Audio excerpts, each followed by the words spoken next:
Hey, what's going on, guys? I'm going to talk to you about Erich Honecker. Erich Honecker is the main ruler, the main dictator of East Germany. He was born in 1912. He passed away in 1994, and a German channel, ZDF, did an excellent documentary on Erich Honecker, and it featured his closest friends and closest associates. And what the channel did was they showed a file that was a bunch of files in a red briefcase that was hidden by the Stasi, the East German secret police, during Honecker's rule, and they didn't want this stuff released. Well, some background information, okay? Yes, Honecker was a revolutionary against the Nazis in World War II, and he was arrested by the Gestapo, the Nazi secret police. However, this is a key part. When he was in prison, he was not tortured. He didn't do a lot of manual labor. He didn't complain. He said his prison years were some of the best years of his life. Actually, he collaborated with the prison guards, okay? And the prison guards had ties to the Nazi regime, okay? He collaborated with one female prison guard specifically. Her first name was Charlotte, and it actually ended up being his first wife. And she and her family had a lot of ties to the Nazi party. So this shows you that Honecker was not interested in anything but power, okay?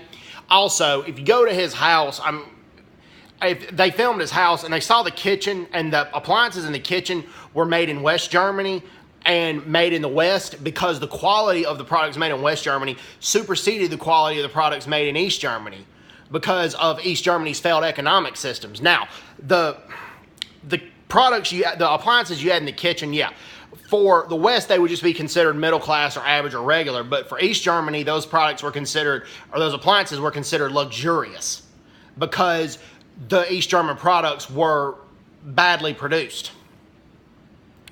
It's just because of the failed economic system. And that's why it's hypocritical that he and his regime had arrested 75,000 people from attempting to defect from East Germany to West Germany, because he was buying West German products. And also, like, bananas were not a regular thing, and a lot of fruits and vegetables weren't, particularly fruits. They weren't regular in East Germany because the food shortages were so bad. But Erich Honecker's third and longest wife, Margot, she would ride around with the chauffeurs driving her, and she would say, "Why are people waiting in these lines?"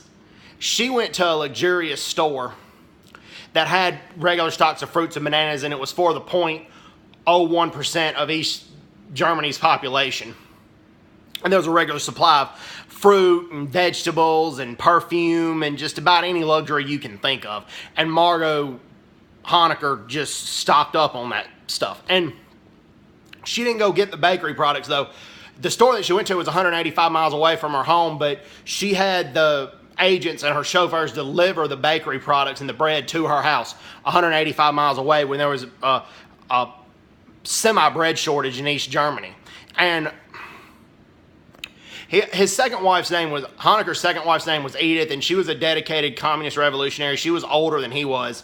But when he went to the Soviet Union to celebrate Stalin's 70th birthday, his third wife, Margot, was there, future third wife, and Margot seduced him. She wanted to be Honecker's wife, and she was determined to do so. And Erich Honecker divorced Edith, married Margot, and named Margot Minister of Education. And Margot had several affairs. She would go around in a civilian car in a wig and clothes you wouldn't normally recognize or anything. She would go meet men and have relations with them. And then sometimes she would use a chauffeur, but she would not let the chauffeurs say where they were. They had to keep quiet on it. Just a sick situation. Now, Erich Honecker had several affairs too. He liked to be in the company of young women. The documentary by ZDF didn't know if the women were underage or not, but he did like to be in the company of young women. And that's basically what went on. Most of the people who attempted to go from East Germany to West Germany were in prison, but about 200 or so were killed for trying to defect. And as I pointed out, the concentration camps of Nazi Germany did not close in East Germany. They were just reused in the name of communism and not in the name of fascism. So there was a lot of sexual abuse that took place within those concentration camps.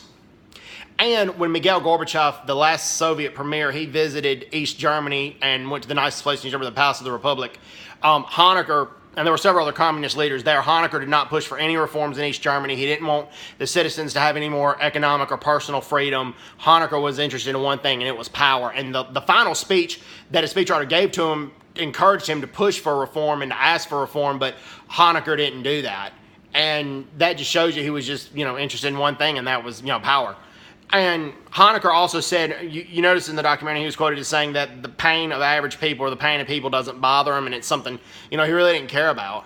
And that's why he didn't care that his people were suffering, or that almost the entire population of East Germany was being watched by the Stasi agents, or that sexual abuse was happening in the ex-Nazi concentration camps by the East German government, by the Stasi particularly, and as well as the prison guards.